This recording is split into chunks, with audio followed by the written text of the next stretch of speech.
I do want to start the next section here. It's on angle measures, so we're going to be looking at angles. We can learn how to use a protractor if we don't remember, and we want to label our angles. So there's certain ways to label angles, just like we labeled our lines and our segments. So first off, a ray is part of a line.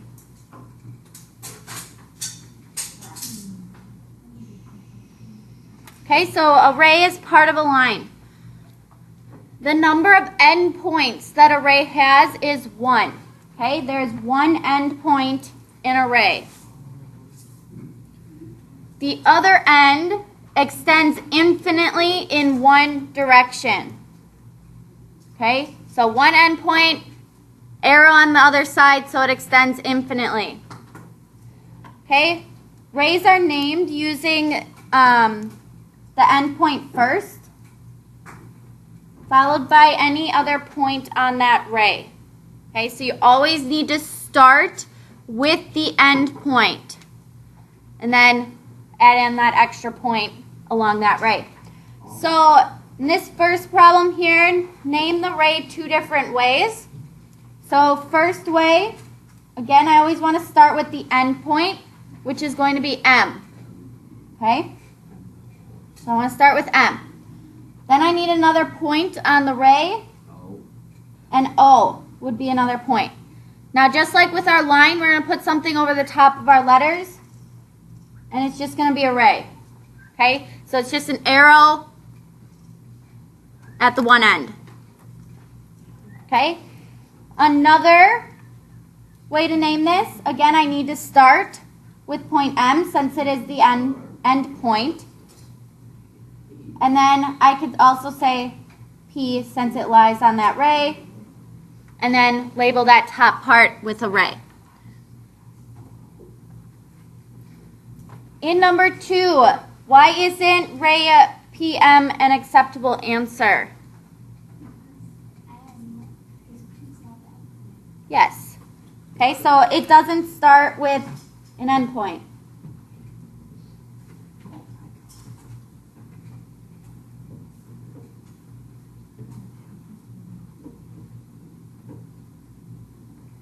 Okay, so it doesn't start with the endpoint. Always start your ray with that endpoint.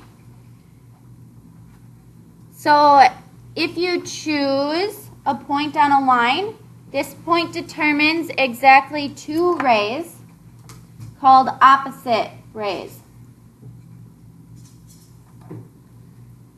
Okay, so if you have a line, you have a point on that line, that point splits it into 2 rays that go in opposite directions.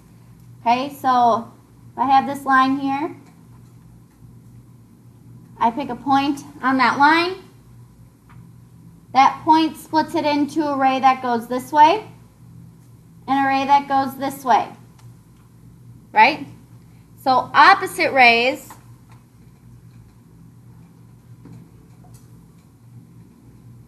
have to form a line. Okay, so opposite rays will always form a line. Something to keep in mind. So like in number 3, where it says draw a pair of opposite rays, where P is the end point of this first ray, so we'll have point P, and our ray will extend, say, this way. The other point on that ray is M, so we'll label it with point M. My second ray has endpoint P, and it extends the opposite way and has point X on it. So it does just form this line. Questions?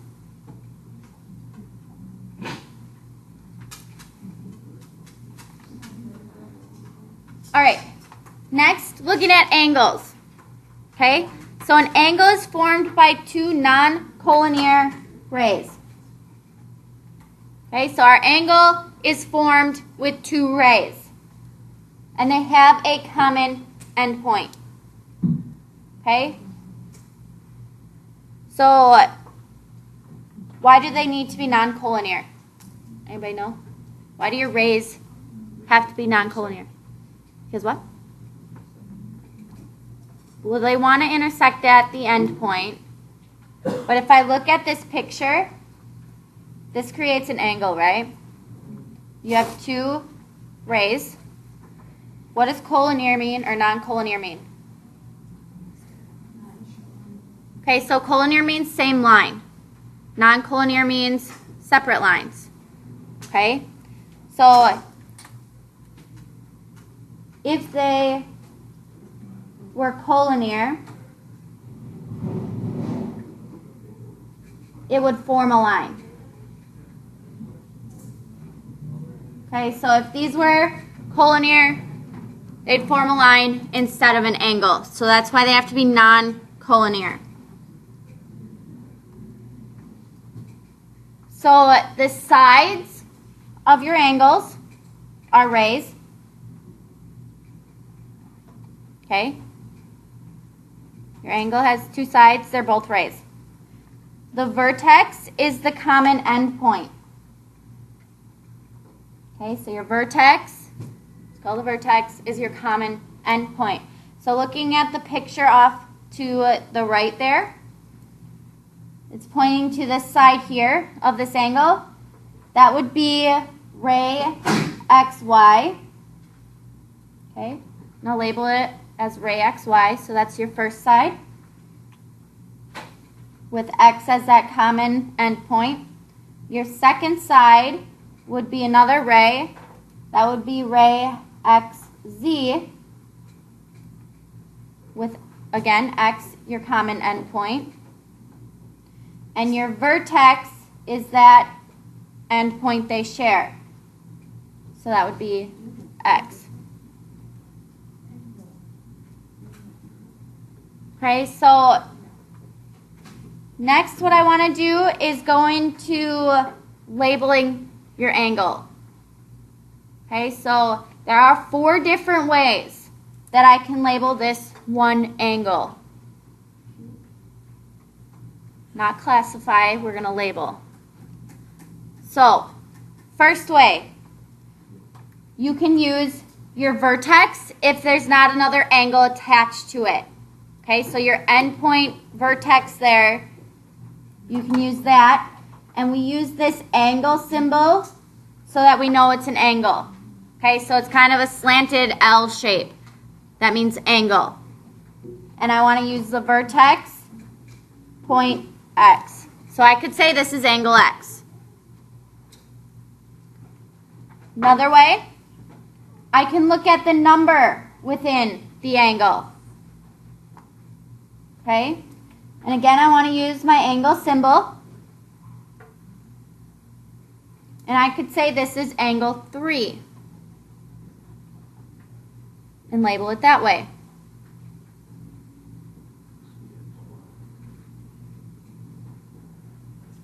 My next 2 ways are with the points actually on the angle.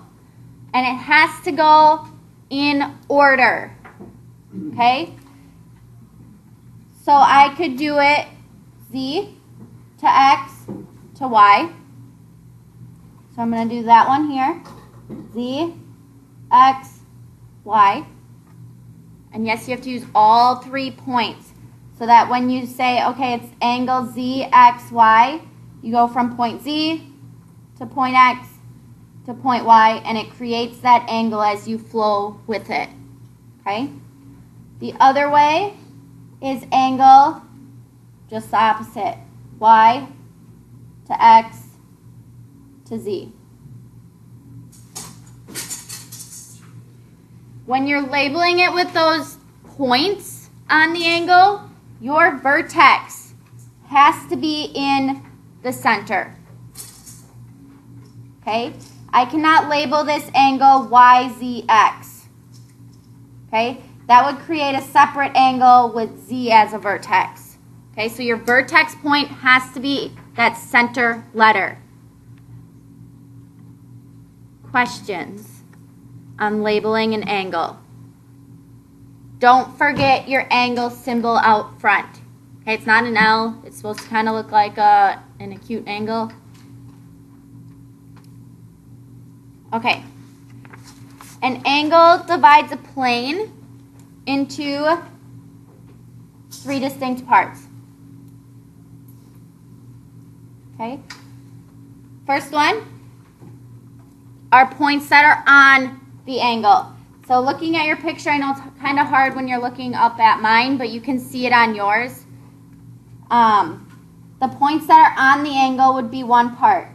So along that angle there. So in this picture here, that would be points Q, M, and N. Okay, so those are the points that lie on the angle itself. That second part are the interior points of the angle. So the points that are inside of the angle. So those points would be the points within the angle up to that left part section there. Okay, so the angle opens to those points. Those are your interior points. So that would be points S and R.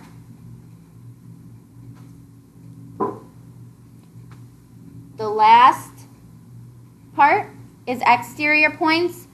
So the points outside of the angle. Okay, so the points lying to the right over here in your picture. Okay, so your angle opens up to the interior. That means your exterior points are on the other side.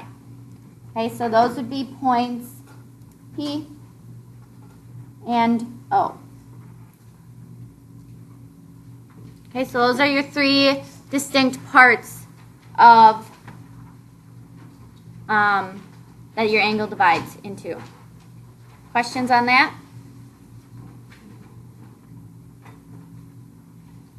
All right, so on the next page here, we're going to label some rays and some angles, okay, using the map at the right. So I'm going to go through a couple with you, and then I'm going to have you do a couple by yourselves. So number 5, we want to name all angles that have B as a vertex. So that has that center point as a vertex. So I'm going to look for point B in my picture. That's right here. Okay. Well, with B as the vertex, I could make an angle this way, right? From A to B to D. Okay, so that could be 1. What could I also label that angle as instead of ABD?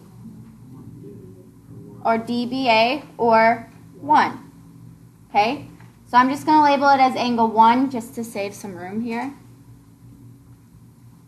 Okay, so that angle 1 right there would be 1. And angle 2 would be another. Okay, or you could label it DBC, DBK, DBL. Okay, or opposite. As long as B is in that center position. So I'll label it angle 2. Could I say angle B?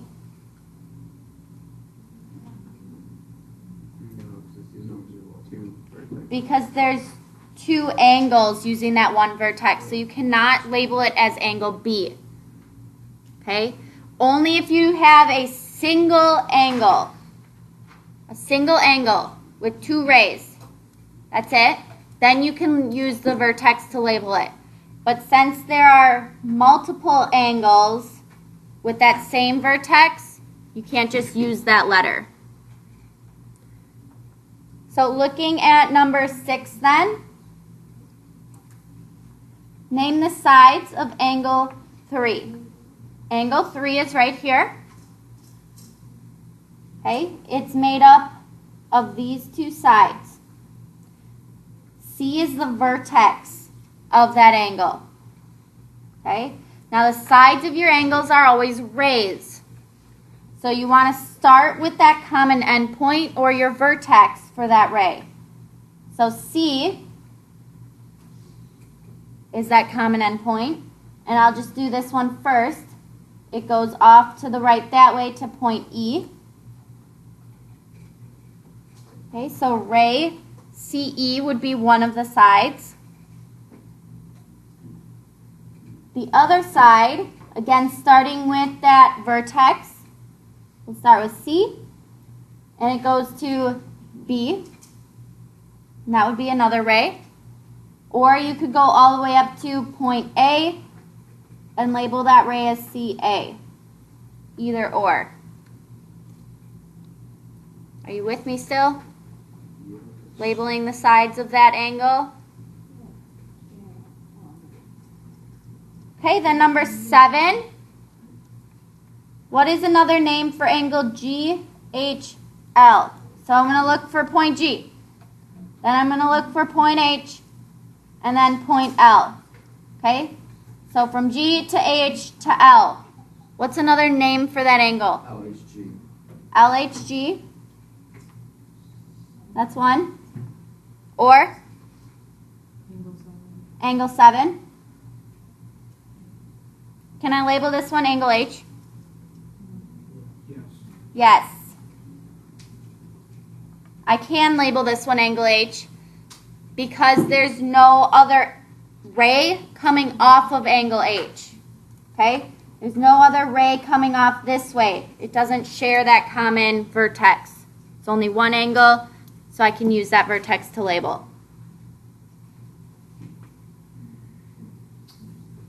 Number 8, name a point in the interior of angle DBK.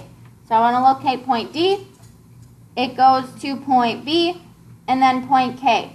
So we're making this angle here. And we want to label a point on the interior.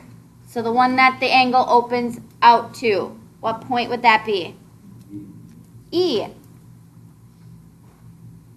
Okay, so if I look at this angle, it's opening this way.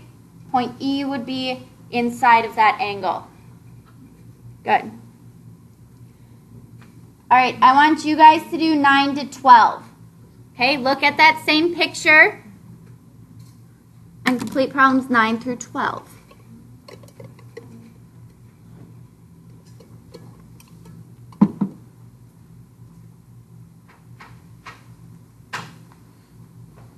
They're pretty similar to the ones we went through right before that.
looking at numbers. I'm sorry. I can help you first.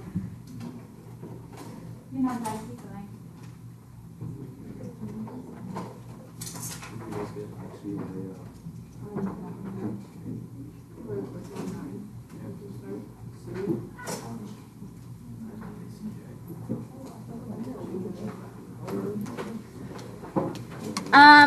All right, for number 9, the vertex of angle 5 is C. We good on that one? Yes. Awesome. Write another name for angle ECL. Okay, I have angle ECK. I have angle LCE. And I have angle 4. Make sure you have one of those options. Questions on that one. When you label it with your 3 letters, again, make sure that vertex is in the center each time. Number 11, naming the sides of angle 5. When you're naming sides, it has to be rays. Okay, so the rays. And you have to make sure your vertex point is the beginning point of your ray. Okay, so I have ray CG, which is also considered CJ.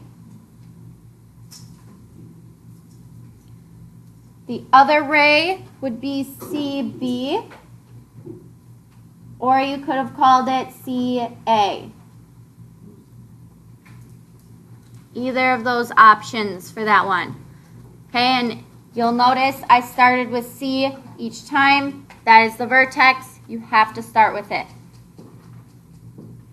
Number 12, name a point in the exterior of angle CLH. So from C to L to H. So that's this whole angle here. This side is the interior, meaning the exterior is over here. So you could have points E or D in the exterior. Questions on those problems I had you do? All right, next we're going to look at protractors. So angles are measured in units called degrees, as most of you probably know. So we do use degrees when we're looking at angle measure. The degree results from dividing the distance around a circle into 360 parts. That's where we get 360 degrees for a full circle. We use a protractor to measure an angle. Okay, so you have your protractor. Okay, when you're looking at measuring an angle, I know it's already, you can already see the protractor on your paper, but what you want to do is take that open circle in your protractor and place it on the vertex of your angle. Okay, so on that vertex of my angle, I have point E. You want to line up these lines coming off of that open circle and to the other side with that ray. Okay, so you notice if I do this, it's not really going to give me an accurate measurement because I have this line down here, but my ray is over here. So you want to line up those lines with your ray. Okay? So that should be at that 0 marker. Okay? Now there's 2 sets of numbers on your protractor. It depends which way your angle is going. That's why there's 2 sets of markers.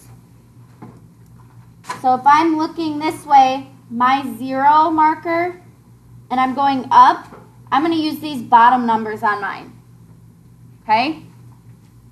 And I want to look to where that angle opens to, right here. Okay, so that'll be 50 degrees. Okay, so you want to look at that second ray, see what number it hits. go from 0 to that number, it's 50 degrees. Make sense? Okay? If I have this flipped around and I used this side, you'll notice that now my smaller numbers are on top. Okay? You just have to notice which way you're going. So I want to always start at 0 and I want to count up. I don't want to be counting down as I go around. Make sense? Yes. Awesome. So at the bottom, we want to classify angles as well. So we have a right angle. Okay? A right angle measure is 90 degrees. Okay? Right angle, 90 degrees. We'll draw on a picture. You have your two rays. One to the side, one going up. I'm going to label it with this box in the corner. Okay, that box means it is 90 degrees. Okay, and I'm going to label it the vertex A. Just so I can say the measure of angle A is 90.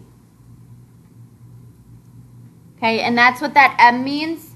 Okay, when I write an M and then the angle symbol, it means the measure of angle A. Okay, measure of angle A. That's what you want to use when you're actually saying the degree measure. Okay, you're going to use that little M, angle symbol, the name of the angle equals a certain degree. An acute angle is between 0 and 90. Okay, so we have an angle measure between 0 and 90. Just draw an example here.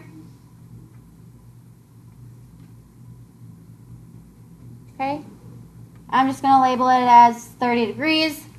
That's an acute angle. It's less than 90 degrees. An obtuse angle. That measure is between 90 and 180. Okay? So we have to go past 90 degrees. Make that angle larger. And I'm just going to label this one as 120 degrees. Okay? 120 is between 90 and 180. That's an obtuse angle. A straight angle. That measure is 180 degrees. Okay? A straight angle is a line.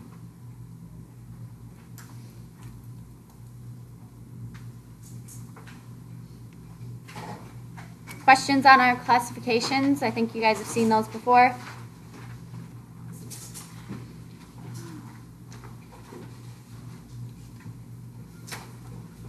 All right. On the back, we have some examples here. Make sure you are reading the directions before you start doing the problem. Okay? In the directions, it'll tell you given information about the picture. So, for problems 1 through 3, we're going to use this picture here. So in the figure, ray QP and ray QR are opposite rays, meaning they form a straight line. Okay, you can see that. It also says ray QS bisects angle PQT, and I know we haven't gone over bisect. Bisect means it cuts it in half. Okay, it splits it in half in the middle. Okay, so this ray right here, QS, bisects angle P to Q to T, meaning that these two angles that are made up by that ray that bisects them are going to be the same, right? Okay, it splits it into two equal parts. That's what bisect means, split into two equal parts. So just like how we labeled segments are congruent, right, with that little dash mark, there's ways that we can label angles congruent as well. So how you do that is this rounded mark in the angle. Okay, and I'm going to do the same thing here. Rounded mark in the angle. If they both have that same number of marks, they are congruent or equal. Okay? So that would be angle PQS is equal to angle SQT. Makes sense. You're with me so far from our directions. All right, number 1. We want to find angle PQR. What is its measure? So from P to Q to R, what does that measure if it's? 180. Yes. It's a straight angle. Number 2. What can you conclude if ray QS bisects angle PQT? I kind of already said that. The Q is the vertex. Okay. What did we label here? They're congruent. Okay, so I can say angle PQS is congruent to, and I'm going to use that congruent symbol that we talked about before, angle SQT. And don't forget that angle symbol. Okay? We want to make sure that we're labeling it as an angle. Okay, so since that ray bisects that entire angle, splits it into 2 equal parts, and I can say those 2 smaller ones are then equal or congruent to each other. Okay, that's what that question's asking. Are you with me still? Awesome. All right, in number 3, if the measure of angle PQT is 40, okay, so from P to Q to T, that whole angle measure there is 40 degrees. And the measure of angle PQS, so this angle here, is 5x plus 15. We want to find the value of x.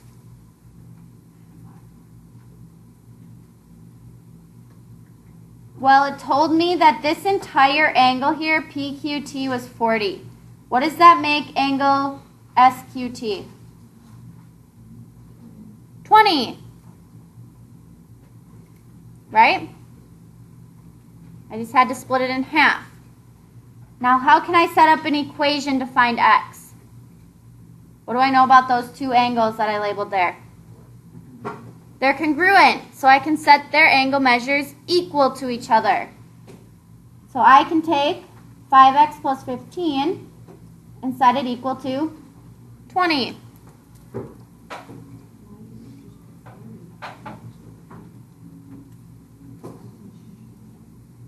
Okay? From here I can solve for x, so I'll subtract 15.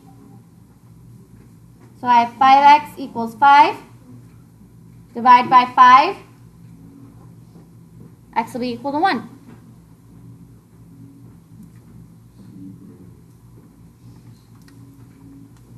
Questions on how I set that problem up? It's okay to ask if you don't understand.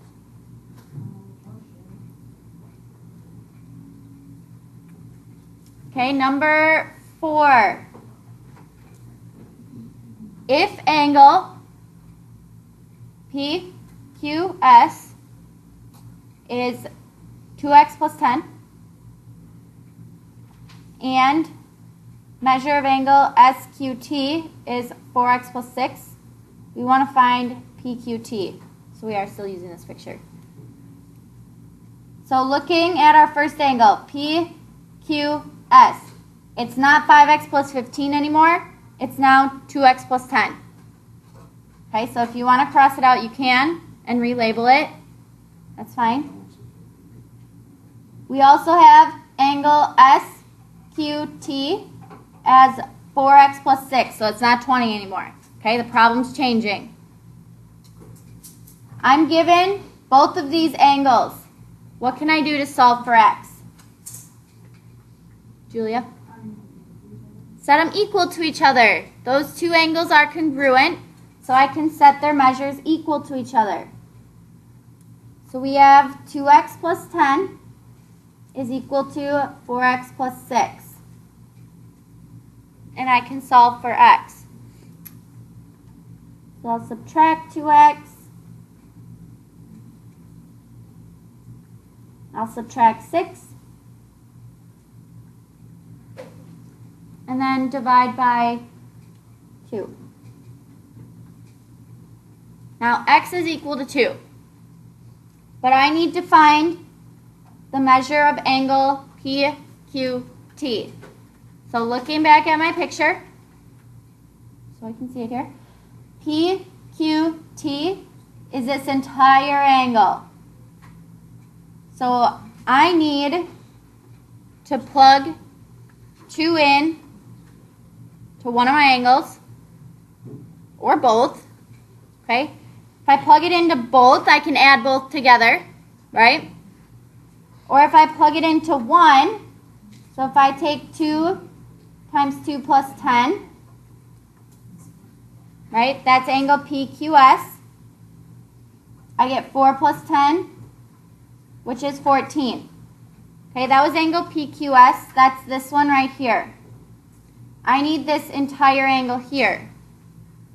Well, given what I know about this one, and since they're congruent, I can just take 14 and multiply it by 2 to get that entire angle, which would be 28 degrees. Okay, and that would be the measure of angle PQT.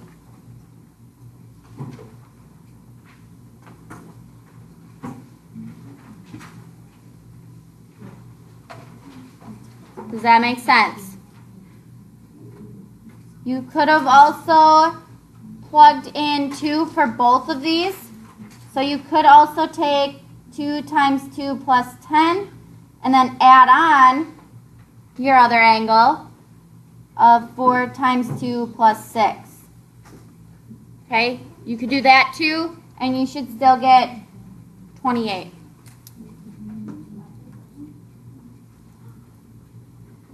Questions? All right, then I do want you to get started on your assignment. Do numbers, what is it, 5, 6, and 7? 5, 6, and 7, want you to classify and then tell what the angle is. Use your protractor. Do those, 4, 5, 6, okay. Do those problems first because I need your protractor back before you leave. Okay?